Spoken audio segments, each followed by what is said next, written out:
जय हिंद दोस्तों, आप लोगों के लिए लेकर आए हैं क्लास 10 का मैथ्स ऑल चैप्टर का फॉर्मूला। ऑल चैप्टर का इसलिए आप लोग को ये पार्ट यानी कहने का मतलब जितने भी 15 चैप्टर है वो 15 चैप्टर का फॉर्मूला, इंपॉर्टेंट फॉर्मूला सब फॉर्मूला लेकर आए हैं। जितना भी फॉर्मूला है यानी चैप्टर 1, चैप्टर 2, चैप्टर 3 यानी 14 तक जितना भी एक चैप्टर है जो 15 तक, 1 से लेकर 15 तक तो सभी चैप्टरों का हम लेकर आए हैं फॉर्मूला। अब चैप्टर 1 है, चैप्टर 1 का नाम है, चैप्टर 1 से फॉर्मूला है यूक्लिड विभाजन प्रमेयिका। जिसके देखिए दोस्तों, हम 2 से भाग दिए, 2 चौका 8, 2 चौका 8 हुआ है, 2 चौका 8 हुआ है, यानी कि जिससे भाग देते हैं वो भाजक कहलाता है। जिससे भाग देते हैं वो क्या कहलाता है? भाजक। जिसमें भाग देते हैं वो क्या कहलाता है? भाज्य। जिसमें भाग देंगे वो क्या कहलाएगा? भाज्य कहलाएगा दोस्तों। और जितना मर्तबा में बढ़ता है दोस्तों वो क्या कहलाता है? भागफल कहलाता है। क्या कहलाता है दोस्तों? भागफल। और जो बच जाता है उससे शेषफल कहलाता है। क्या कहलाता है? शेषफल कहलाता है।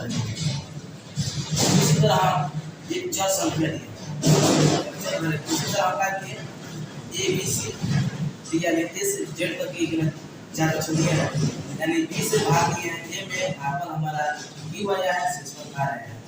ठीक है, इसी पर हम फॉर्मूला बैठ रहे हैं, यानी भाज्य बराबर भाजक गुना भागफल प्लस शेषफल। भाज्य बराबर भाजक गुना भागफल प्लस शेषफल। यानी आपको ए से कितना है? ए क्या है? हमारा भाज्य है। ए क्या है? हमारा भाज्य है। बी क्या है? हमारा भाजक है। क्यू क्या है? भागफल है। और आर क्या है? शेषफल है दोस्तों। इसी को हम लोग क्या कहते हैं? यूक्लिड विभाजन प्रेमिका कहते हैं दोस्तों। इसी को हम लोग क्या कहते हैं? यूक्लिड विभाजन प्रेमिका कहते हैं दोस्तों। समझे दोस्तों? उसके बाद एक और सूत्र होता है इसमें एक और सूत्र होता है दोस्तों, जिसको हम LCM बराबर एलसीएम बराबर सूत्र होता है पहली संख्या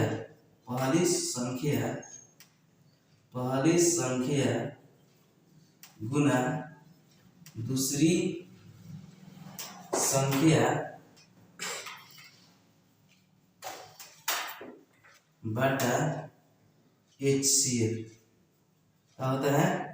HCF दोस्तों। यानी हमारा दोस्तों आ गया एलसीएम बराबर पहली संख्या गुना दूसरी संख्या बटा HCF होता है। क्या होता है? HCF होता है। और इस तरह हम क्या करना है, जब भाई भाग इतना बटा में है HCF, तो इसको गुना में तो हम एक और सूत्र बना देते हैं। इसी से हमारा LCM गुना HCF बराबर पहली संख्या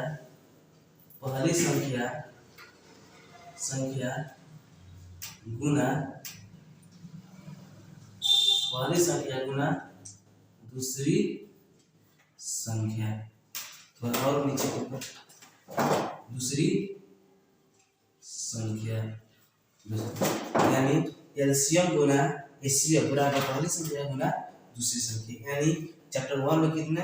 मात्र 2 फॉर्मूला है दोस्तों। कितने फॉर्मूला है? 2 फॉर्मूला है दोस्तों। और इसका कॉन्सेप्ट ये है दोस्तों कि प्राकृतिक संख्या क्या है? प्राकृतिक संख्या, तो प्राकृतिक संख्या है 1 से लेकर अनंत तक की सभी संख्या को हम क्या कहते हैं? प्राकृतिक संख्या कहते हैं। अब अगर पूर्ण संख्या दोस्तों, पूर्ण संख्या किसे कहते हैं? तो 0 से लेकर क्या अनंत तक की सभी संख्याओं को हम लोग क्या कहते हैं? पूर्ण संख्या दोस्तों कहते हैं। प्राकृतिक संख्या किसे कहते हैं? तो 1 से लेकर अनंत तक की सभी संख्याओं को प्राकृतिक संख्या कहते हैं। पूर्ण संख्या किसे कहते हैं? तो 0 से लेकर अनंत तक की सभी संख्याओं को हम लोग क्या कहते हैं? पूर्ण संख्या कहते हैं दोस्तों। आगे हम लोग थोड़ा और बताते हैं दोस्तों। आप लोग तो समझिएगा कि भाग बराबर भाजक गुना भागफल प्लस शेषफल। एक क्या होगा? एलसीएम गुना HCF बराबर पहली संख्या गुना दूसरी संख्या। और ये थोड़ा कॉन्सेप्ट बता देते हैं हम लोग दोस्तों।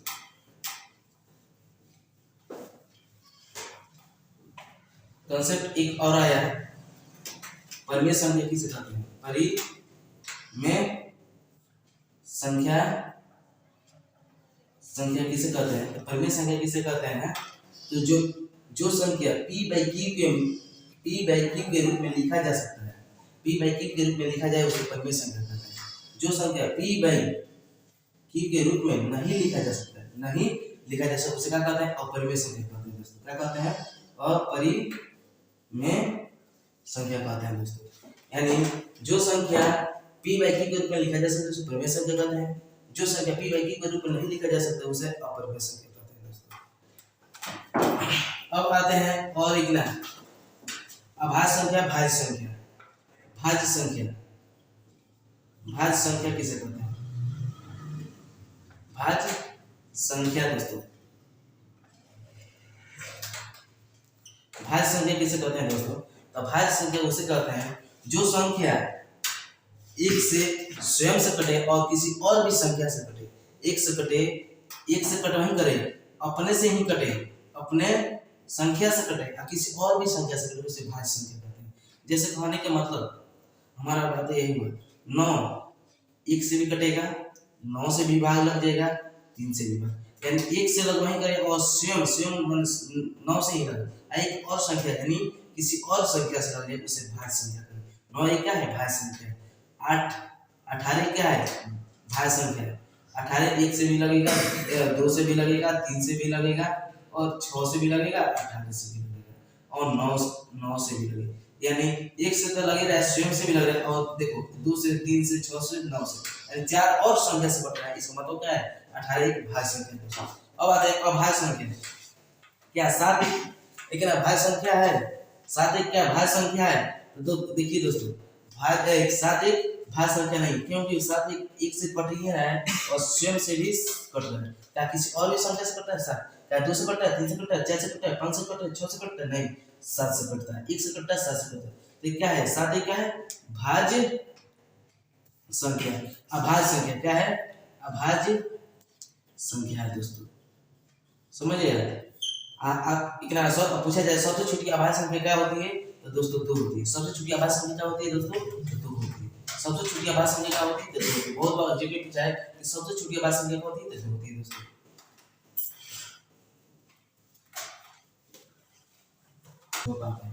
चैप्टर 2 पर आते हैं, रैखिक बहुपद। क्या है? रैखिक बहुपद दोस्तों। चैप्टर 2 है जिसमें रैखिक बहुपद के सूत्र के बारे में बताया है। जिसका ऑब्जेक्टिव पूछ देगा कि किसका घात 1 होता है, तो क्या मारिएगा? रैखिक बहुपद का घात 1 होता है। फिर ऑब्जेक्टिव पूछ देगा किसका घात 2 होता है, तो क्या बोलेगा? द्विघात बहुपद। किसका घात 3 होता है, तो क्या बोलेगा? त्रिघात बहुपद। लेकिन हम समझाते हैं, देखो रैखिक बहुपद क्या है? रैखिक बहुपद दोस्तों, रैखिक बहुपद यानी 2x माइनस 3 है। एक उदाहरण दिए हैं दोस्तों। यानी अगर जिसका घात 1 होता है वो क्या कहलाता है? बहुपद रैखिक बहुपद कहलाता है। यानी इसका घात कितना है? 1 है। जिसका घात अगर 2 हो जाए, जिसका घात कितना हो जाए? 2 हो जाए, तो वो बहुपद क्या कहलाएगा? द्विघात बहुपद कहलाएगा दोस्तों। इसका घात कितना है? 3 हो गया। अब त्रिघात बहुपद, जिसका घात अगर 3 हो जाए दोस्तों, जिसका घात 3 हो जाए दोस्तों, वो क्या कहलाएगा? त्रिघात बहुपद कहलाएगा दोस्तों। क्या कहलाएगा? त्रिघात बहुपद कहलाएगा दोस्तों। इसका घात कितना हो गया? 3। अब आते हैं त्रिघात बहुपद के व्यापक रूप का अर्थ है। त्रिघात बहुपद का व्यापक रूप ये होता है जिस अगर x की पावर 3 या y की पावर कोई चीज का पावर अगर 3 हो जाए तो त्रिघात बहुपद का व्यापक रूप है। जैसे ax की power q plus bx square plus cx plus d बराबर 0। ax के power q plus bx square plus cx plus d बराबर हो गया 0 हो गया। अब द्विघात बहुपद के व्यापक रूप, द्विघात बहुपद का व्यापक रूप दोस्तों ax square plus bx plus c equal to 0 होता है। अब आते हैं द्विघात बहुपद का समूहों का योग। द्विघात बहुपद के समूहों का योग क्या होता है दोस्तों? अल्फा प्लस बीटा बराबर माइनस b बाई a होता है। समूहों का योग क्या होता है? समूहों का योग हम लोग क्या बोलते हैं? संकेत भाषा में अल्फा प्लस बीटा बोलते हैं दोस्तों, यानी माइनस b बाई a सूत्र होता है। अब समूहों का गुणनफल अल्फा इंटू बीटा यानी क्या देगा? c बाई a देता है। अब द्विघात बहुपद का सूत्र होता है x square minus alpha plus beta into x plus alpha into beta equal to 0 होता है। अब आते हैं दोस्तों द्विघात बहुपद का सूत्र alpha plus beta plus gamma equal to minus B by ए देगा, माइनस बी बाई ए देगा। Alpha into beta plus B alpha plus beta, alpha into beta plus beta into gamma plus gamma into alpha का देगा सी by A देता है, और alpha into beta into gamma का देता है माइनस डी बाई ए देता है, माइनस डी बाई ए देता है। अब बात यहाँ पर आता है दोस्तों कि जिसका घात अगर एक होता है तो क्या कराता है, देखिए बहुत बड़ा, जिसका घात अगर 2 होता है द्विघात बहुपद, जिसका घात 3 होता है वो क्या कराता है दोस्तों, द्विघात बहुपद कराता है। अब आते हैं द्विघात बहुपद का व्यापक रूप क्या होता है, the ax² plus bx plus c equal to 0। द्विघात बहुपद का सूत्र क्या होता है, ax के गुणों plus bx² plus cx plus d equal to 0 देता है। अब आते हैं कि द्विघात बहुपद का सूत्र शून्यकों का योग, शून्यकों का योग यानी अल्फा प्लस बीटा का देगा माइनस बी बाई ए, और फिर एक ना आपको शून्यकों का गुणनफल alpha into beta equal to का देगा सी बाई ए, का देगा सी बाई, अल्फा प्लस बीटा का माइनस बी बाई ए देगा दोस्तों। अब आ रहा द्विघात बहुपद, द्विघात बहुपद का सूत्र, द्विघात बहुपद का सूत्र होता है x² minus alpha plus beta into x plus alpha into beta equal to 0। x² minus alpha plus beta into x plus alpha into beta equal to 0 होता है, यहाँ पर है। अब आते हैं लेकिन द्विघात बहुपद का सूत्र alpha plus beta plus gamma, alpha plus beta plus gamma क्या देता है, तो माइनस बी बाई ए देता है। Alpha into beta plus beta into gamma plus gamma into alpha क्या देता है, सी बाई ए देता है दोस्तों। Alpha into beta into gamma का देता है माइनस पर आता है दोस्तों। चैप्टर 3 में सूत्र लगभग 5 सूत्र है, चैप्टर 3 में कितने सूत्र है, मात्र 5 लगभग सूत्र है। a1 बटा a2 not equal to b1 बटा b2, यानी क्या अद्वितीय हल होगा, क्या होगा अद्वितीय हल होगा, क्या है प्रतिच्छेद करती हुई रेखा। दूसरी का सूत्र है a1 बटा a2 not equal to b1 बटा b2 इक्वल टू c1 बटा c2, क्या इसका सूत्र का बदलाता है, कोई हल नहीं होगा, असमांतर रेखा होगा। और a1 बटा a2 बराबर b1 बटा b2 बराबर c1 बटा c2 का क्या बदलता है, अनेक हल होगा, क्या बोलता है अनेक हल होगा, समपाती रेखा होगा। अब यह प्रजनन विधि का सूत्र, प्रजनन विधि का सूत्र x हो गया, y हो गया 1, x y1 तो ये याद करने का तरीका है b1 b2 b के बाद क्या आता है c आता है, b के बाद क्या आता है भाई, अरे b के बाद c आता है भाई, b के बाद क्या आता है c आता है, तो b1 b2 c2 c1, b1 b2 c2 c1, यानी b1 into c2 minus b2 into c1। तो दोस्तों याद करने का तरीका ये c1, अब b के बाद क्या है c1 c2 a2 a1, यानी c1 into a2 minus c2 into a1 बराबर 1 by a1 into b2 minus a2 into b1, यानी सूत्र x बटा x by b1 into c2 minus b2 into c1, और y बटा c1 into a2 minus c2 into a1 बराबर 1 by a1 into b1 minus a2 into b1। समझ आए दोस्तों। अब आते हैं चैप्टर 4 में, क्या आते हैं चैप्टर 4 में आते हैं दोस्तों।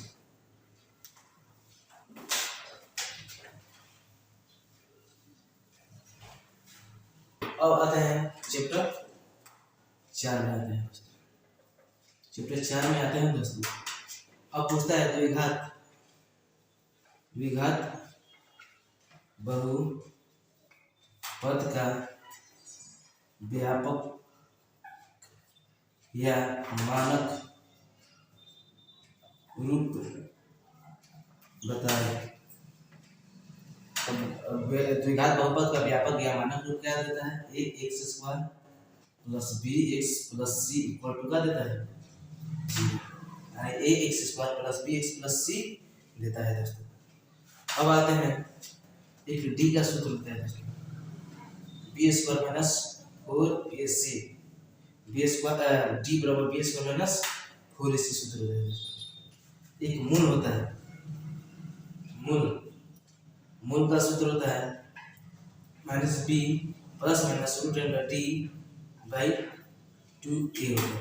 बहुत लोग इस तरह भी लिख देते हैं लोग direct, minus b plus minus root under b square minus 4ac बटा 2a।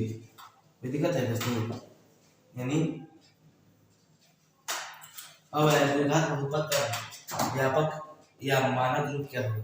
तो क्या होगा? ax² + bx + c = 0 होता है दोस्तों। द्विघात बहुपद अगर ऑब्जेक्टिव में बताया द्विघात बहुपद का मानक रूप, द्विघात बहुपद का व्यापक रूप या मानक रूप क्या है? तो एक में a में a डालेगा, b में दूसरा कुछ डालेगा, c में a डालेगा, तो हमारा a number a x² + bx + c = 0। अब यह द्विघात बहुपद यानी विविधता यानी टी को क्या कहते हैं? विविधता बोलते हैं। विविधता का सूत्र क्या होता है? b² - 4ac।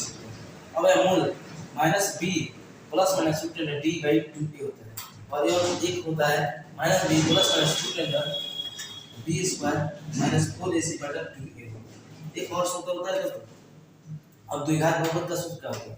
कोई पूछ दे, अभी इसके पहले बताया द्विघात बहुपद का सूत्र क्या होता है? x² - α + β into x + α into beta equal to का देता है 0 होता है। द्विघात बहुपद का सूत्र क्या होता है? x² - α + β into x + α into beta equal to 0 देता है दोस्तों। अब आते हैं इसके बाद पूछता है शून्यकों का योगफल। शून्यकों का पूछ देता है। शून्यकों का योगफल यानी α + बीटा का देगा -b/a देता है।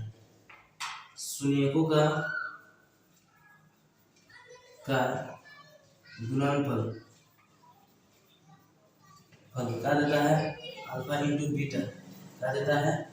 c/a देता है। क्या देता है? c/a देता है। फिर से हम रिवीजन कराते हैं। द्विघात बहुपद का व्यापक या मानक रूप क्या होता है? तो ax² + bx + c = 0 देता है। द्विघात बहुपद का व्यापक रूप क्या देता है?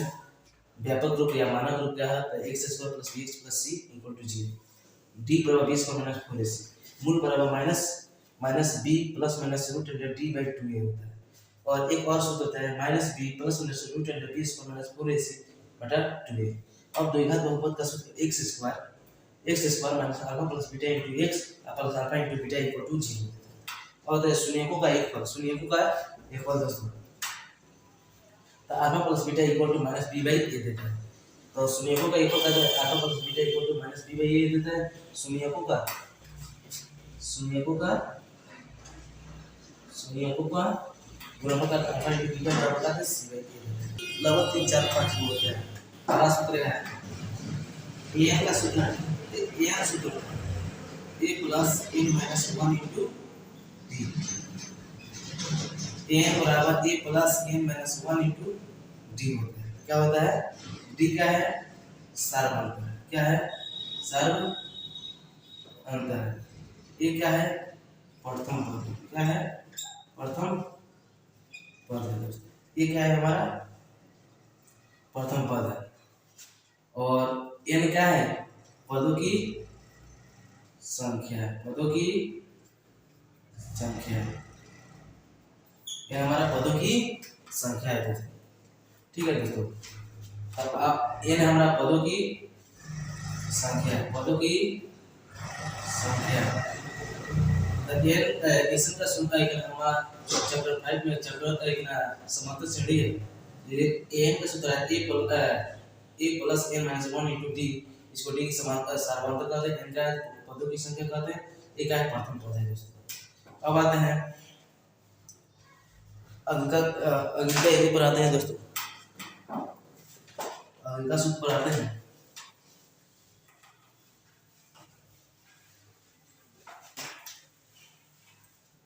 अगला सूत्र है एक और सूत्र होता है। आप लोग एसिड का सूत्र होता है दोस्तों। n/2 into 2a plus n - 1 into d होता है। एसिड का सूत्र क्या होता है? एक a होता है दोस्तों। यानी एसिड बराबर n/2 into 2a plus n - 1 into d होता है दोस्तों। समझे दोस्तों? तो हमारा क्या होता है? एसिड बराबर n/2 इंटू एन का एक का सूत्र होता है एन बराबर A plus N minus one into D होता है। एन का सूत्र N by two into A plus N minus one into D होता है। और एक एन का सूत्र है एन बराबर n by two into A plus n by n by two into A plus. देखिए दोस्तों इस हम शॉर्ट फॉर्म का एक दो तीन मात्र तीन फॉर्मूला जो मेन फॉर्मूला है उसको, इसका हम कंसेप्ट नहीं दे रहे हैं दोस्तों। अगर समझ जाओ कि सिर्फ फॉर्मूला ही हर एक चैप्टर से लेकर 15 चैप्टर तक हम दे रहे हैं, यानी हर एक चैप्टर से लेकर 15 चैप्टर तक आपको कुल चैप्टरों का हम दे रहे हैं फॉर्मूला। समझ जाओ क्लास में किस तरह पढ़ाई होता है। क्लास में कंसेप्ट हर एक पॉइंट को पढ़ाया जाता है। जैसे कि इसमें हम विविधता के बारे में हम छोड़ दिए हैं चैप्टर 4 में कि जब डी का मान 0 आएगा तो क्या आएगा, मूल क्या होगा, समान होगा। अगर डी के मान एक ना डी के मान माइनस आ जाएगा कोई भी पूर्णांक संख्या तो क्या हो जाएगा, वो मूल ज्ञात नहीं होगा। डी के मान प्लस में कोई भी संख्या आ जाएगा तो वो मूल असमान होगा, वास्तविक होगा, यानी वो छोड़ दिए हैं दोस्तों। यानी कहने मतलब बहुत सारे कॉन्सेप्ट मन छोड़ दे रहे हैं, सिर्फ हम सूत्र लिखा रहे हैं दोस्तों। समझिए ना दोस्तों, ये ना समझिए कि सर जी ना सिर्फ सूत्र भी लिखा दे रहे हैं, कॉन्सेप्ट नहीं लिखा। अरे कॉन्सेप्ट क्लासरूम में हम पढ़ाते हैं दोस्तों। मेरा कोचिंग का ब्रिलियंट स्टडी कोचिंग सेंटर, मेरे कोचिंग का ब्रिलियंट स्टडी कोचिंग सेंटर 15 तारीख से 9 का क्लास चल रहा है दोस्तों। जो एक इंस्ट्रूमेंट को पढ़ना है वो 15 तारीख से ज्वाइन करें, 8 बजे जरूर है, और सर से जरूर मिले, हमसे आकर मिले। यानी कहने का मतलब 15 तारीख से आप लोगों के लिए एक 9th हो 10th हो 9th क्लास और इंटर का भी बैच शुरू होने वाला है, न्यू बैच जो आप लोगों को फ्रेश बैच मिलने वाला है। उसमें आप लोगों को कहने का मतलब होगा जीरो लेवल से बताया जाएगा, इतना जीरो लेवल से आपको सब कुछ समझ आएगा। समझ आए? इसमें से आप लोगों को क्या फॉर्मूला बताया जा रहा है दोस्तों, यानी आप लोगों को 9th 10th और इंटर के बच्चे को भी पढ़ाया जाता है।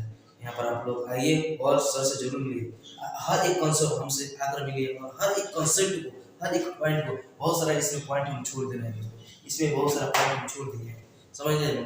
तो ये क्या होता है, और डी निकालने के लिए डी पद में से प्रथम पद निकालते हैं, डी निकालने के लिए क्या करते हैं, e2 में से e1 को घटाते हैं दोस्तों। समझिए ना? एक और ए 6 में चैप्टर कितने आते हैं, 6 में आते हैं।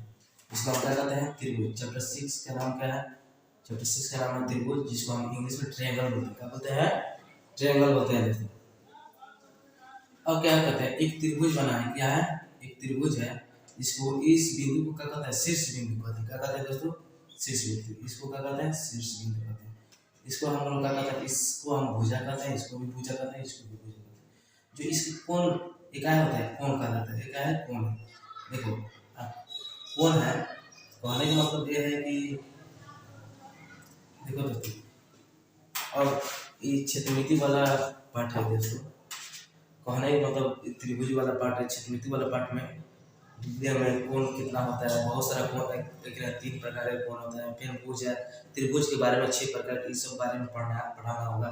आयत, वृत्त, वृत्त, बहुत सारा इसमें कंसेप्ट है। मैंने इतना हम बताना नहीं बता पाएंगे दोस्तों, क्योंकि बताना रहेंगे तो हम कहने का मतलब ये है, जो एग्जाम है 2022 में, तो वो बताने से कोई फायदा नहीं। वो क्लास में आपका भाई होगा, कोई दोस्त होगा जो अब 10th क्लास में 9th क्लास में आने वाला है, उसको मेरे पास भेजिए ताकि हम अच्छा से पढ़ाएंगे उसको। मेरी बात है कि अब आप लोगों के लिए जो आप एग्जाम देने जा रहे हैं, वो एग्जाम के व्यू से सिर्फ हम क्या लिख रहे हैं, सिर्फ हम सूत्र लिख रहे हैं दोस्तों। अब इसका कंसेप्ट बताने लगे तो पता चलेगा कि सूत्र कहाँ गया, कॉन्सेप्ट बहुत दूर चलेगा। यानी कहने का मतलब बहुत समय लग जाएगा दोस्तों। कहने का मतलब ये होगा कि इतना बहुत ज़्यादा एक आधा घंटा तो सिर्फ इसका कॉन्सेप्ट बताने में 1 घंटा लग जाएगा, सिर्फ कॉन्सेप्ट 1-1.5 घंटा लग जाएगा। त्रिभुज के बारे में, चतुर्भुज के बारे में, ये सब कॉन्सेप्ट बताना है 1 घंटा 2 घंटा लग जाएगा आपको। तो हम कॉन्सेप्ट ना बताकर हम सिर्फ उसका सूत्र लिखा देंगे दोस्तों, ठीक है ना दोस्तों। तो अब त्रिभुज का क्षेत्रफल 1/2 गुना आधार गुना ऊंचाई होता है, या संपूर्ण त्रिभुज के क्षेत्रफल भी वही होता है, 1/2 गुना आधार गुना ऊंचाई होता है, यानी 1/2 गुना b गुना h होता है। और समद्विबाहु त्रिभुज का समद्विबाहु समकोण त्रिभुज के क्षेत्रफल 1/4 गुना कर्ण स्क्वायर होता है, 1/4 गुना कर्ण स्क्वायर होता है।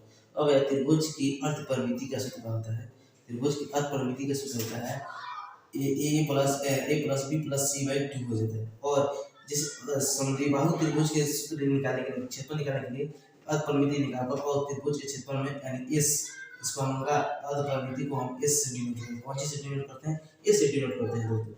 तो त्रिभुज अर्ध परिमिति की एस से डिनोट करते हैं। a1 + b a + b + c/2 हो जाता है। और एस का मान रखकर हम लोग a1 b1 का मान रख लेंगे। हमारा एक समबाहु त्रिभुज का क्षेत्रफल निकल जाएगा। अब आते हैं समबाहु त्रिभुज का क्षेत्रफल।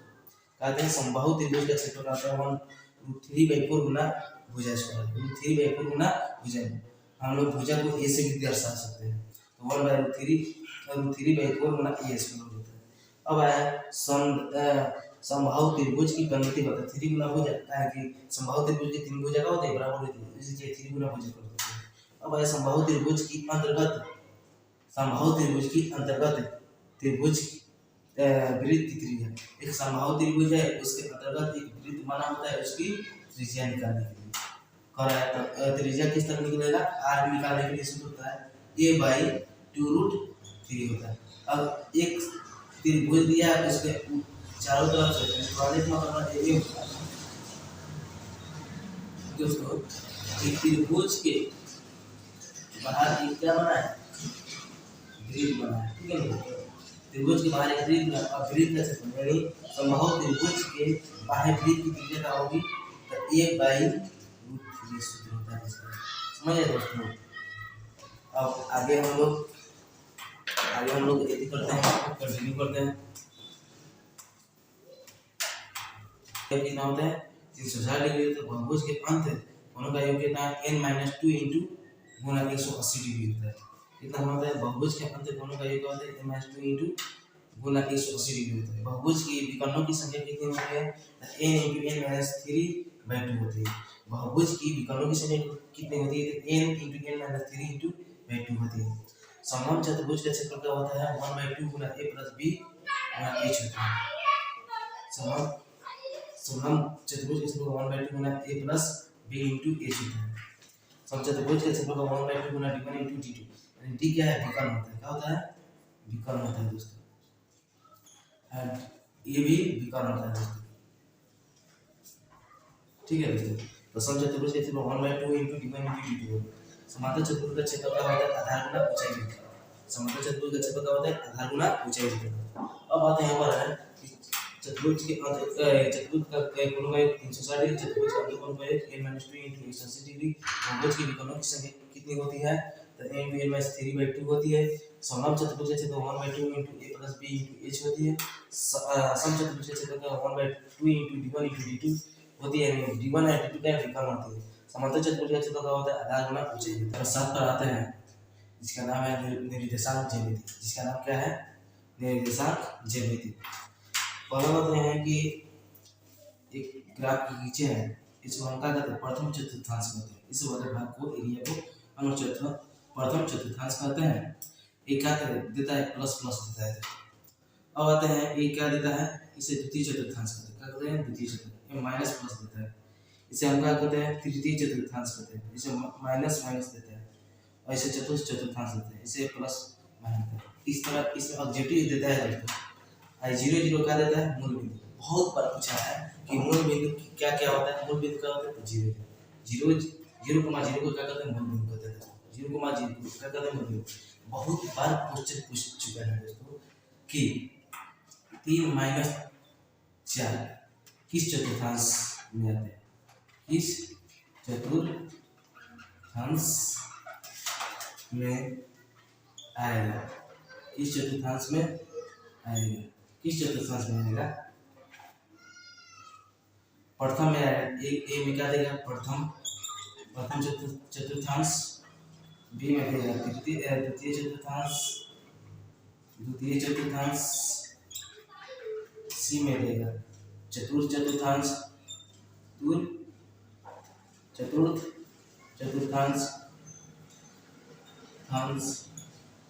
यानी अब बताइए +3 और -4 किस चतुर्थांश में आएगा?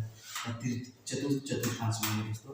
यहाँ देखिए +3 है, -4 यानी किस चतुर्थांश? अब बताइए -7 - 3 किस चतुर्थांश में आएगा? तृतीय चतुर्थांश। देखिए माइनस कौन देता है? ये देता है तृतीय चतुर्थांश। अब 7, 10 किस चतुर्थांश में आएगा? प्रथम चतुर्थांश। -8, 7 किस चतुर्थांश में? द्वितीय चतुर्थांश।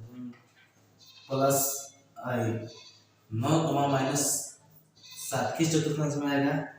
तो हमारा 9 का चतुर्थांश में किस आएगा? ये चतुर्थांश में आएगा दोस्तों। अब आते हैं इसके आगे के क्वेश्चन के बारे में, मतलब आगे के सूत्र।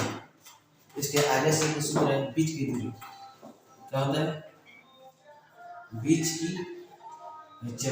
की दूरी क्या होती है? न्यूटन h2 - x1 का whole square plus y1 - y2 - y1 का होल स्क्वायर। बीच की दूरी का सूत्र क्या होता है? h2 - x1 का whole square plus y2 - y1 का होल स्क्वायर। एक और सूत्र होता है त्रिभुज के क्षेत्र। त्रिभुज के क्षेत्रफल का सूत्र क्या होता है दोस्तों? क्षेत्रफल का सूत्र होता है 1/2 × x1 × y2 - y3 plus x2 × y3 - y1 plus x3 × y1 - y2। देखिए दोस्तों, त्रिभुज के क्षेत्रफल का सूत्र होता है दोस्तों 1/2 × x1 × y2 - y3 plus x2 × y3 - y1 और x3 × y1 - y। याद करने का तरीका, x बाहर है, यहाँ पर x बाहर है, यहाँ पर भी x बाहर है, तो 1 2 3 x1 x2 x3 1 2 3। उसके बाद क्या याद कर लीजिएगा? 23 31 12। याद करने का तरीका है त्रिभुज के क्षेत्रफल। इस पर पूछता है क्वेश्चन कि त्रिभुज के क्षेत्रफल क्या होता है? तो क्या होता है? 1 2 3 23 31 12। 1 2 3 1 2 3 23 31 12 23 31 12 1 2 3 23 31 12। पोस्ट वाला 23 31 12 पोस्ट में दोनों जहाँ जहाँ पोस्ट वहाँ है वहाँ हमारा y बराबर है। एक और सूत्र होता है, याद करेगा तो तरीका बता दें। एक और सूत्र होता है तुम लोगों को मध्य बिंदु का सूत्र। मध्य बिंदु का सूत्र मध्य बिंदु का सूत्र होता है x1 + x2/2 y1 + y2/2। मध्य बिंदु का सूत्र है x1 + x2/2 और y1 + y2/2। एक और अंत विभाजन का सूत्र होता है दोस्तों होता है m1 + m2 m1 + m2। याद कीजिएगा दोस्तों, याद करने का तरीका है m1 × x2। अच्छा डायरेक्टली लिख देते हैं m1 × x2 plus m2 × x1 m1 + m2।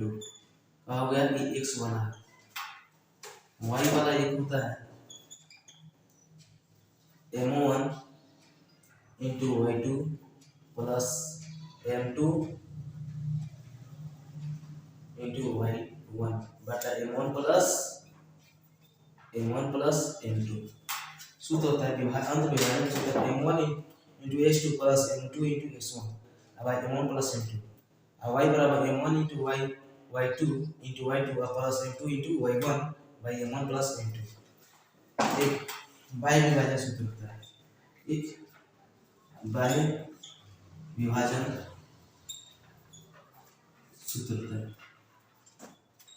इस सूत्र होता है दोस्तों x बराबर m1 × x2 minus m2 × x1 m1 + m2। y बराबर m1 × x2 y y2 minus m2 × y1 बटा m1 + m2। देखिए दोस्तों, एक और सूत्र होता है आप लोग केंद्र का x1 का whole square plus y2 - y1 का x2 - x1 का whole square plus y2 - y1। त्रिभुज क्षेत्रफल 1/2 × x1 × y2 - y3 plus x2 × y3 - y1 plus x3 into y1 minus y2। और मध्य बिंदु का x1 प्लस x2 बाई 2 होता है। फिर एक और होता है y1 प्लस y2 बाई 2 होता है। और अंत विभाजन का सूत्र होता है x बराबर m1 into x2 plus m2 into x1 by m1 plus m2, y बराबर m1 into y2 plus m2 into y1 by m1 plus m2। और मध्य y विभाजन सूत्र होता है सेम है, सूत्र सिर्फ माइनस का m1 into x2 minus m2 into x1 m1 plus sorry m1 minus m2 m1 minus m2 m1 into m1 into y2 minus m2 into y1 by m1 minus m2। अब केंद्रक का सूत्र होता है x1 plus x2 plus x3 by 3 y1 plus y2 plus y3 बटा 3।